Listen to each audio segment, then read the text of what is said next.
Mes chers petits enfants sages, c'est votre ami Bernard Blier qui vous parle. Il était une fois une grande forêt, avec ses 100 000 arbres, ses oiseaux, ses rochers, ses mousses et ses sources. Donc dans la grande forêt, il y avait un bûcheron nommé Guillaume. Il y avait Margot, sa femme, et leurs 7 petits-enfants. Jeannot, Colin, Raymond, Lucas, Benet et Colas. Colas était bègue. Moi, mais je ne suis pas bébé. Tu nous le diras tout à l'heure. Bègue. Et Benet, comme son nom l'indique, ne comprenait jamais rien. Moi, je comprends que si on m'explique. On t'expliquera tout à l'heure. Tout à l'heure. Quant au plus jeune, il était fort délicat. Petit, mais tout petit. Et quand il vint au monde, il n'était guère plus gros que le pouce du bûcheron. Ses 6 frères passaient leur temps à le chercher et, quand ils le cherchaient, ils chantaient toujours ensemble. Où es-tu passé, petit pousset? On te cherche. Où es-tu passé, petit pousset? On te cherche sans jamais savoir où tu es. Moi je suis petit, si petit, que lorsque je naquis, on me perdit dans un grand lit.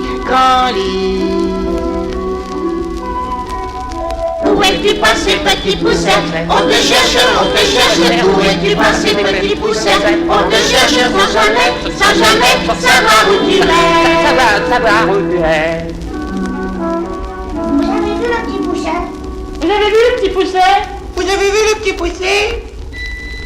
Moi je suis caché sous le lit avec mes sœurs les souris ou dans les bois du roi.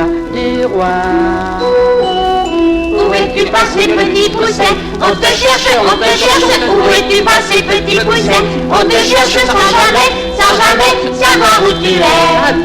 Savoir où tu es. Me voilà!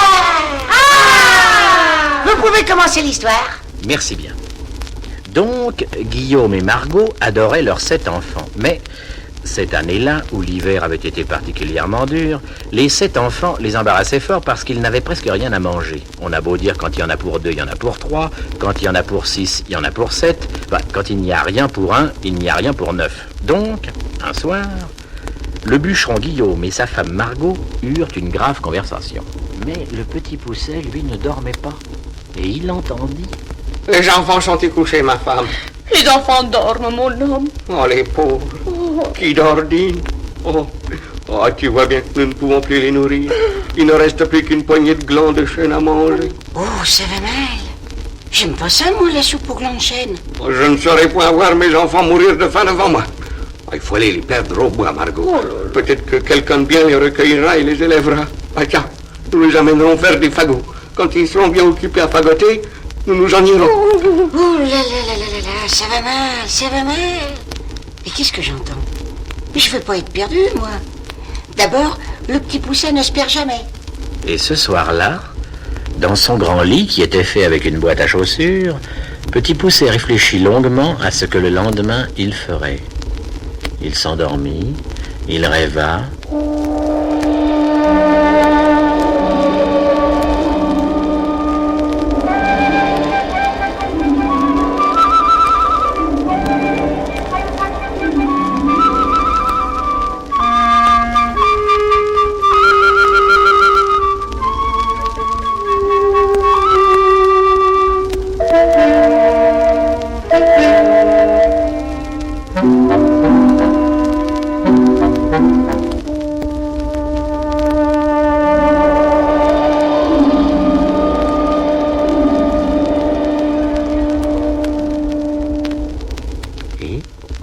Le lendemain matin...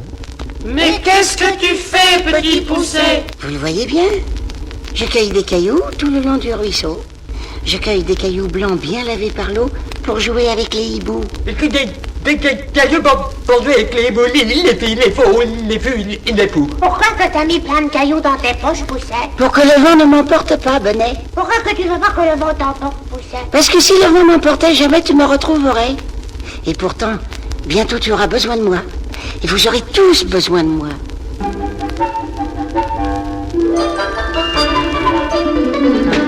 Ce Cependant, Guillaume et Margot emmenèrent les enfants dans une partie de la forêt très sombre. Le bûcheron coupa du bois avec sa grande hache, et ses enfants ramassaient des branches mortes. Puis, ils se mirent à jouer à chat-perché. Margot, les enfants jouent et nous regardent point. C'est le moment, filons. Jamais je pourrais. Allez, viens. Non. Mais viens, je te dis, à la maison, il ne reste plus rien. Oh, chienne de vivre. Ah oui, chienne de vie, où il faut perdre ses enfants pour essayer de les nourrir. Le père et la mère s'éloignèrent d'eux tout doucement, puis s'enfuirent tout à coup par un petit sentier détourné.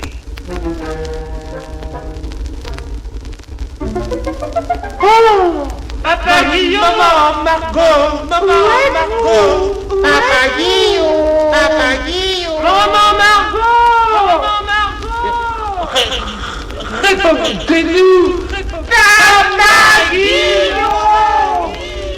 Maman Margot! Margot! Où sont-ils? Ils répondent pas! Eh ben, s'ils répondent pas, c'est qu'ils sont pas là. Mais s'ils sont pas là, alors nous sommes... Perdu! Oh, maman! Alors, petits enfants, les 7 frères désolés devant tant de malheurs ne purent s'empêcher de chanter en chœur la triste complainte des 7 enfants perdus. Nous sommes les enfants perdus de Marc et du bûcheron, dans la forêt sans issue, tout en larmes nous errons. Personne ne répond plus, à nos appels perdus.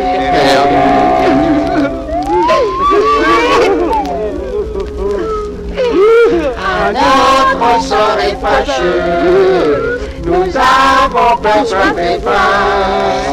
Notre destin est affreux, nous serons mangés demain. Plaignez ces petits enfants, perdus par leurs faux parents.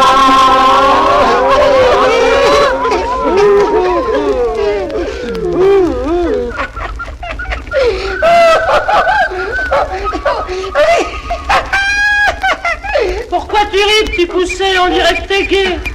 Pour une fois qu'on sait où tu es.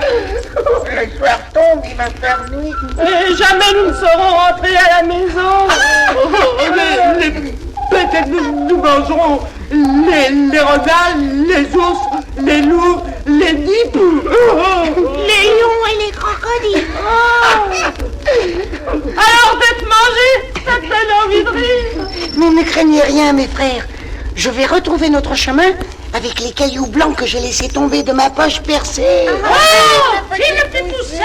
Bravo, viva, viva. Qu'est-ce que ça veut dire, viva? Viva. Suivez-moi seulement. Mais cette fois, ne me perdez pas, hein.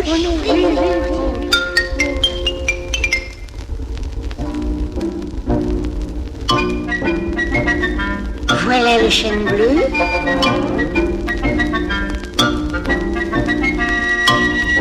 Voilà l'orme rouge de l'écureuil.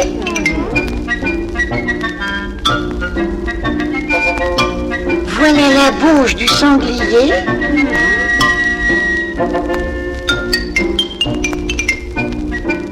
Où qu'on est? Marchons vite. Voici la nuit qui vient. Marchons vite. La maison est au bout du chemin. Voilà le marronnier creux. Et voilà la maison. Eh bien, on a de la chance d'être au dernier caillou. On a fait une bonne promenade aujourd'hui. Attendez, n'entrez pas tout de suite. Approchons-nous de la porte. Pourquoi? Tu n'entends pas un drôle de bruit dans la maison? Écoutez. Oh, comme je suis malheureuse sans mes 7 enfants. Non, j'aime tant le pâté de volaille. Oh oui, avec des petits oignons. Oui. Avec des petits oignons. Avec des petits oignons. Ce malheur serait pas arrivé si le seigneur du village nous avait payé notre bois hier au lieu d'aujourd'hui. Oh, Guillaume, comme les enfants se régaleraient avec ce qui nous reste. Oh. Et maintenant, ce sont les loups qui se régalent avec eux. C'est toi, Guillaume, qui as voulu les perdre. Hein? Guillaume, c'est pas bien. Oh, mais t'étais bien d'accord avec moi? Oh non, pas pour que les loups les mangent. Oh, tu me casses la tête, Margot. Allez, mes frères, entrons, c'est le moment.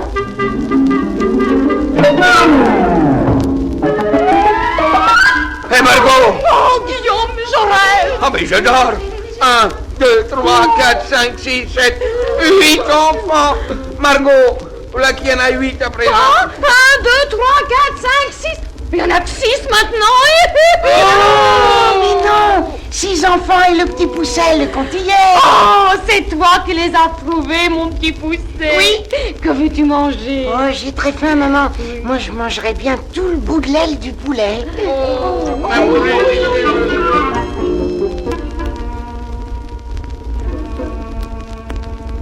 Malheureusement, la joie de Guillaume, de Margot et de leurs 7 enfants, ou 6 et demi, enfin, ou 6 un quart, ne dura pas plus longtemps que les 10 écus du Seigneur. Lorsque l'argent fut dépensé, il fallut bien les perdre encore une fois, et beaucoup mieux. Et tout recommença. Le petit Pousset, qui les avait encore entendus, ne put pas cette fois sortir de la maison pour ramasser des cailloux blancs, et l'après-midi, Guillaume et Margot emmenèrent leurs enfants dans un coin de la forêt où eux-mêmes n'étaient jamais allés. Les enfants s'aperçurent trop tard de leur disparition et se désespérèrent. Et de nouveau, ils reprirent en chœur la triste complainte des 7 enfants perdus. Nous sommes les enfants perdus, le marché du bûcheron, dans la forêt sans issue, tout en larmes nous errons. Plaignez ces petits enfants, perdus par leurs bons parents.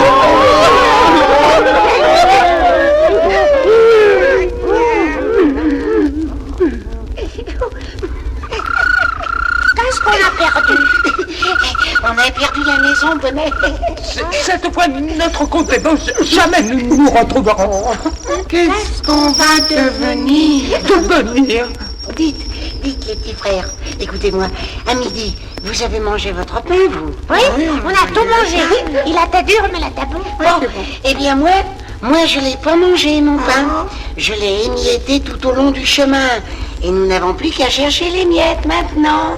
Vive Pousset! Nous sommes sauvés! Cherchons les miettes. J'avais mis là des miettes, mais il n'y a pas de miettes. Malheur. Les oiseaux ont mangé les miettes. Cette fois, je crois que nous sommes bien perdus. Notre sort est fâcheux. Nous avons peur, soif et faim. Notre destin est heureux. Idiot, notre destin est affreux. Nous serons mangés demain. Plaignez les 7 petits enfants perdus par leurs pauvres parents.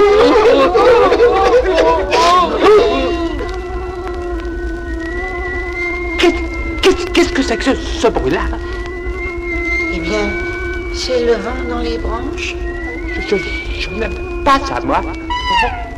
Qu'est-ce que c'est que ce bruit-là? Eh bien, ce sont des chouettes qui se réveillent avec la nuit. J'aime pas ça, moi. En effet, la nuit vint vite, et il s'éleva un grand vent qui arrachait les feuilles. Les enfants croyaient entendre partout les hurlements des loups. Ils n'osaient plus se parler, et ils faisaient pitié au petit Pousset. Rassurez-vous, mes frères, je vais monter sur le chêne le plus haut. Attendez! Encore une branche. Ça y est, j'y suis. Voilà. En haut du chêne, Pousset, que vois-tu? Je vois rien que la nuit partout. Mais je monte encore plus haut, sur la pointe de la dernière branche. En haut de l'arbre, Pousset, que vois-tu? Je vois. Ah! Je vois une lumière rouge, bleue et verte. Une lumière rouge, bleue et verte? Mais ça se mange pas, une lumière bleue, rouge et verte. Mais s'il y a une lumière, il y a des gens idiots. Le petit Pousset descendit de l'arbre, et lorsqu'il fut à terre, il ne vit plus rien. Cependant, ayant marché quelque temps avec ses frères, Pousset revit la lumière.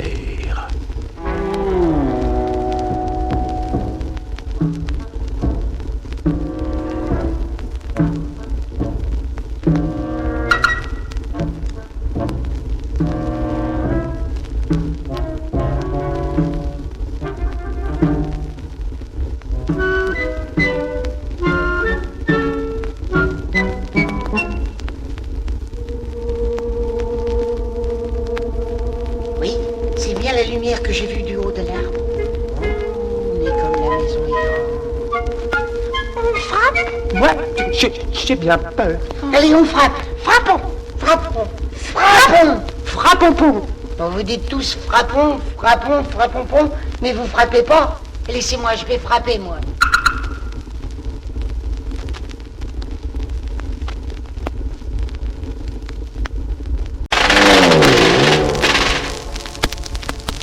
Bonjour madame. Bonjour, madame. Qu'est-ce que c'est que tous ces petits enfants? Madame, nous sommes de pauvres enfants perdus dans la forêt. Oui, madame, dans la forêt. Et nous avons bien froid, madame. Et puis nous avons bien faim aussi. Oui, madame, froid et faim. Hélas, savez-vous bien que c'est ici la maison d'un ogre qui mange les petits enfants? Oh, madame, il est bien sûr que les loups de la forêt ne manqueront pas de nous manger cette nuit. Alors, nous aimons mieux que ce soit monsieur l'ogre qui nous mange. Peut-être qu'il aura pitié de nous, l'ogre. Peut-être qu'il aura pas faim. Idiot, un ogre, ça a toujours faim. Eh bien écoutez, je vais essayer de vous cacher jusqu'à demain matin.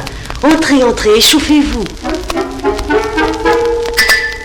Et comme les 7 enfants, ou 6 et demi, enfin, ou 6 un quart, se chauffaient à la cheminée où il y avait un mouton entier qui rôtissait, ils se sentaient tout à fait bien.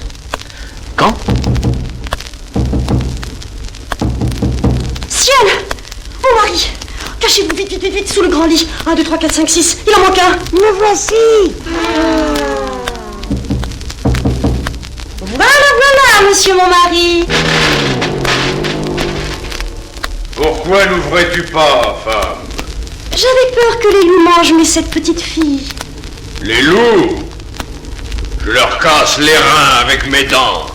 Il casse les crânes des loups avec ses dents. Oh là là.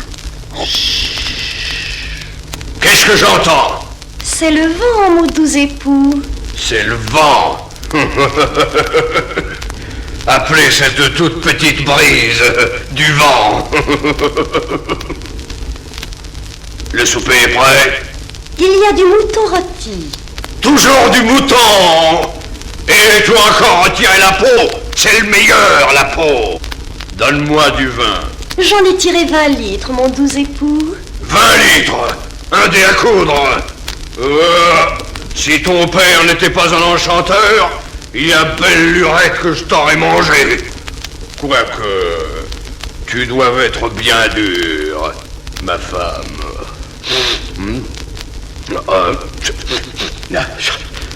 Ça sent la chair fraîche. Oh, c'est sans doute le veau que j'ai préparé pour demain, mon doux époux. Ça ne sent pas le veau. Ça sent la chair fraîche. Tonnerre de Constantinople. Il y a ici quelque chose que je ne comprends pas.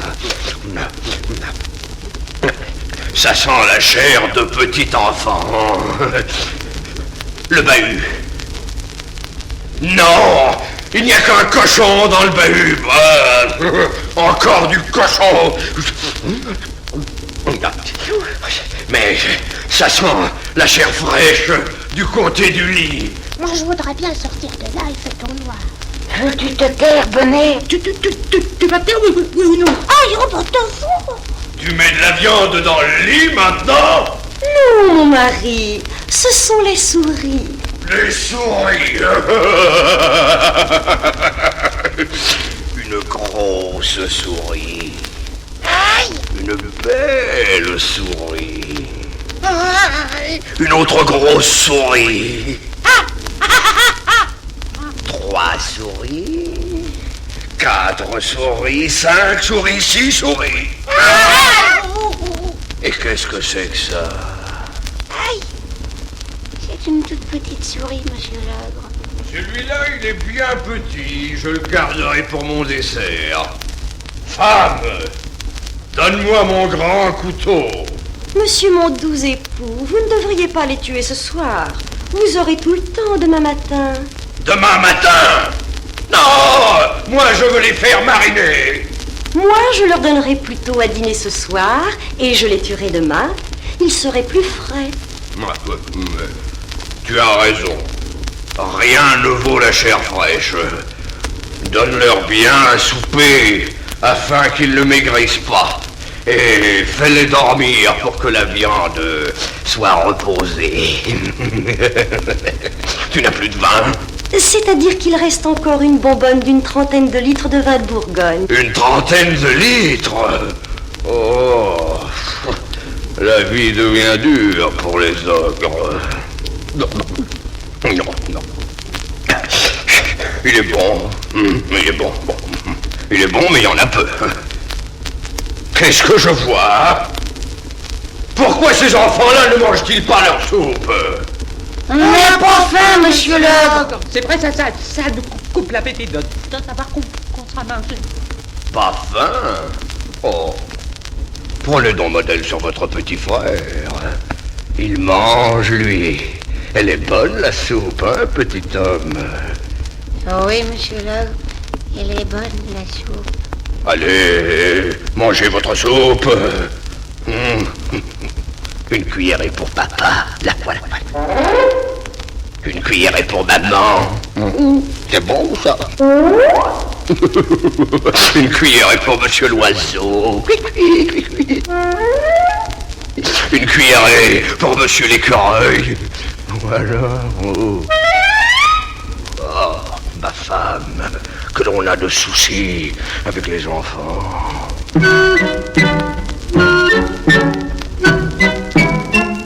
Cependant, cet ogre-là avait 7 filles. La femme de l'ogre les avait mises toutes les 7 dans leur grand lit.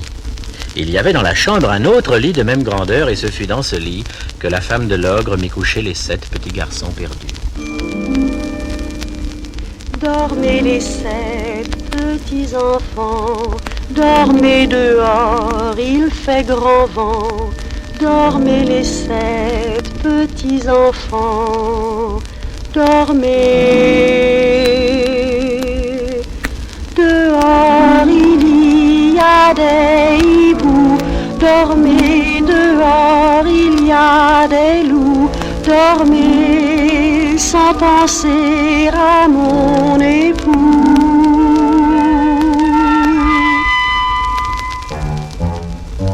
Ah, qui dira la peine d'une ogresse au cœur doux, d'une ogresse qui mange des choux, de la salade et de la crème.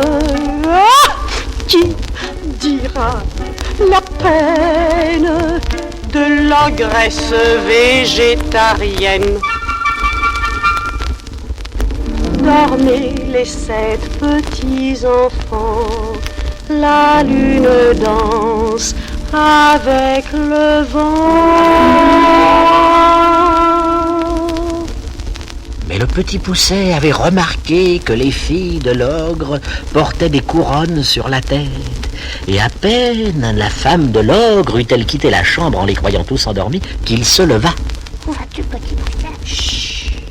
Tu n'as pas vu que les filles de l'ogre ont une couronne d'or sur la tête? Si, après. Bah oui, et après? Eh bien, je vais prendre vos bonnets rouges et les échanger contre les couronnes des filles de l'ogre. Je veux pas donner mon bonnet à la fille de l'ogre, moi. Mais vas-tu te taire, bonnet? Laissez-moi faire. Une couronne, un bonnet, une couronne, un bonnet, une couronne, un bonnet, 1, 2, 3, 4, 5, 6. Bon, ça va, le compte y est. Ah, mais non. Ah non, mais j'ai oublié le mien. Je vais chercher la couronne. Voilà. Ça y est. Il était temps, car l'ogre, après un somme, se réveillait.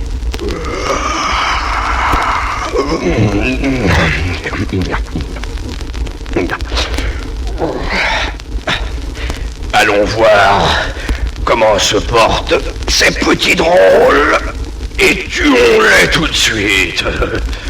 Il ne faut jamais remettre au lendemain ce qu'on peut faire.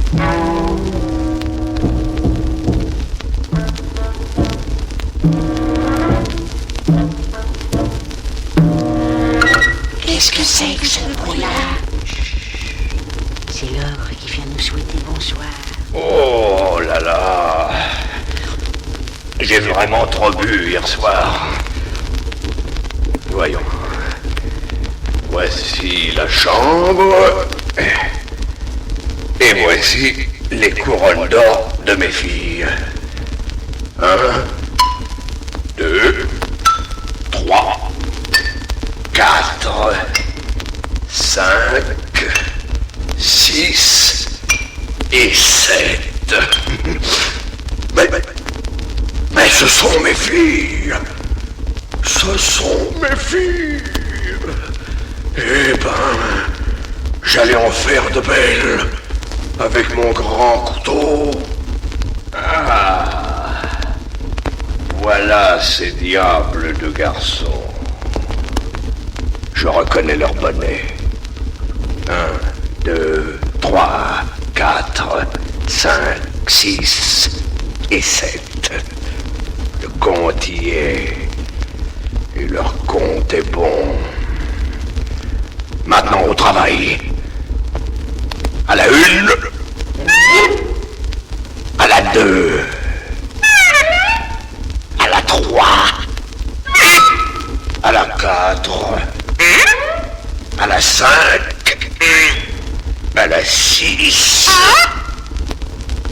et à la 7. Voilà. Je vais bien dormir. Oh, il n'y a rien de tel pour bien dormir que d'avoir bien fait son travail.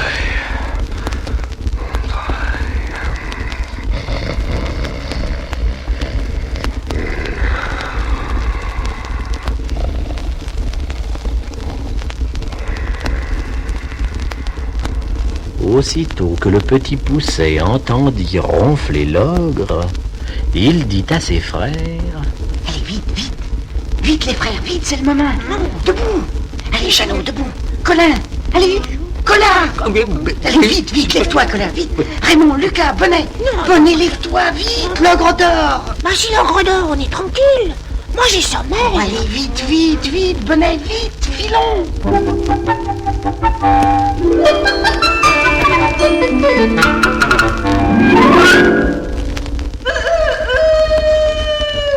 Et c'est alors que la femme de l'ogre vit le joli travail qu'avait fait son mari dans la nuit. Oh, mes filles! Ciel! Qu'ai-je fait? J'ai tué mes 7 filles. J'ai tué mes 7 filles. Ces gredins vont me le payer sur le champ. Ma femme! Oh, ma femme! Remettez-vous! Donnez-moi vite mes bottes de 7 lieues, afin que je les rattrape!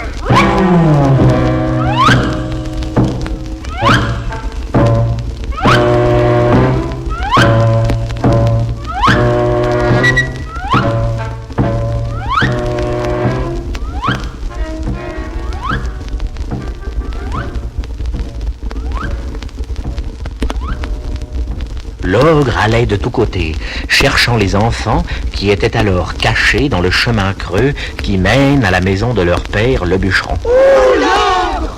Oh, l'ogre qui va de montagne en montagne. Qui saute les rivières. Allez, venez vite. Là, glissez-vous sous ce rocher. Le petit Pousset avait fait cacher ses 6 frères dans une caverne. L'ogre s'assit sur le rocher. Peu de temps après, car les bottes de 7 lieues sont très fatigantes, même pour un ogre, il dormait.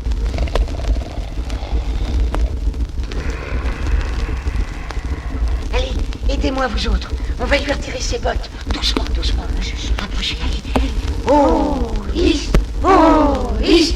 Oh, is. Oh, is. Oh, is. Oh, is. Oh, is. Oh, is.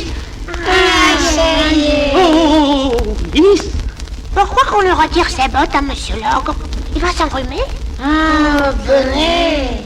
Le petit Pousset savait bien ce qu'il faisait. Les bottes de l'ogre étaient faites, et elles avaient le don de s'agrandir et de s'apetisser selon le pied de celui qui les chaussait. Le petit Pousset les mit et alla droit à la maison de l'ogre.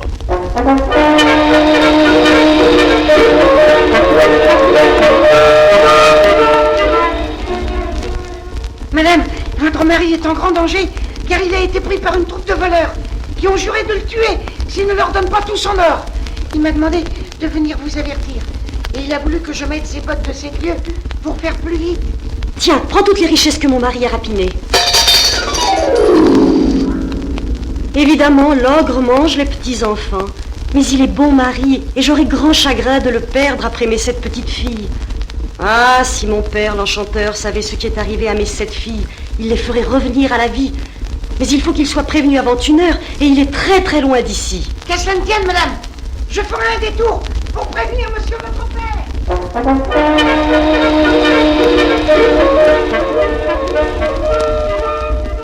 Le petit Pousset avertit l'enchanteur qui rendit la vie aux petites filles de l'ogre. L'ogre n'en croyait pas ses yeux quand il rentre à bredouille à la maison.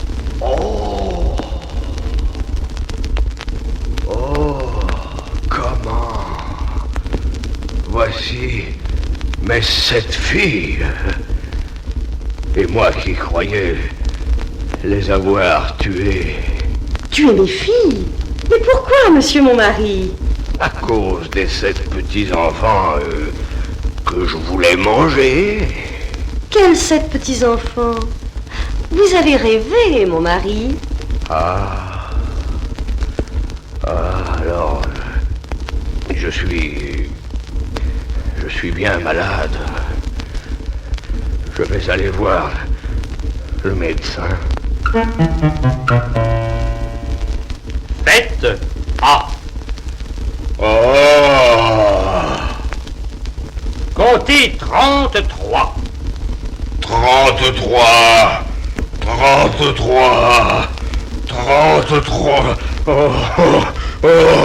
Je sens bien que c'est grave, docteur.